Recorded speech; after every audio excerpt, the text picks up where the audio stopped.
तो मिथ्या दर्शन से मोहित हुआ जीव राग को, पुण्य पाप को और उनके फल को अपना स्वरूप मानते हैं। अपना स्वरूप क्या है?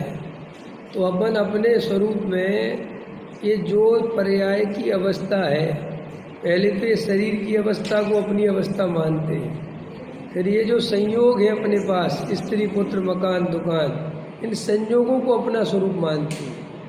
ये संयोग, ये पत्नी मेरी, ये बच्चे मेरे, और इससे अलग हूँ मैं, ये समझ लो विचार ही नहीं कर पाते।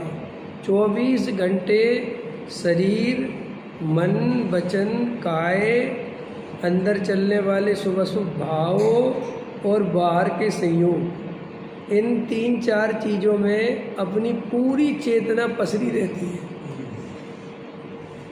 मैं इससे भिन्न कोई अलग तत्व हूँ।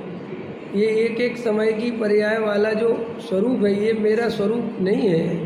ये तो परिणाम आते हैं और जाते हैं, ये दशाएं आती हैं और जाती हैं।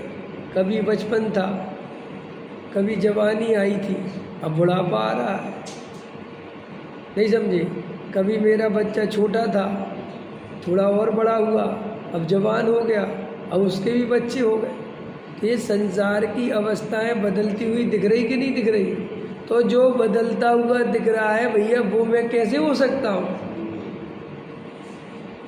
समझ में आया कि नहीं आया?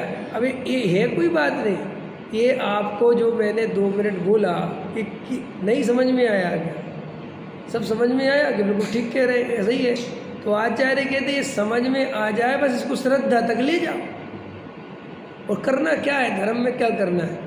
इतनी बात अंदर से समझ में आ जाए कि ये शरीर में नहीं हूँ, ये तो पुद्गल का पिंड है, और इसमें मेरा आत्मा जो है वो अंदर जो जानता देखता है वो है। ये शरीर बिल्कुल भिन्न द्रव्य है, ये पुद्गल का परिणमन है, और पुद्गल का स्वभाव पूर्ण गलन स्वभाव वाला है।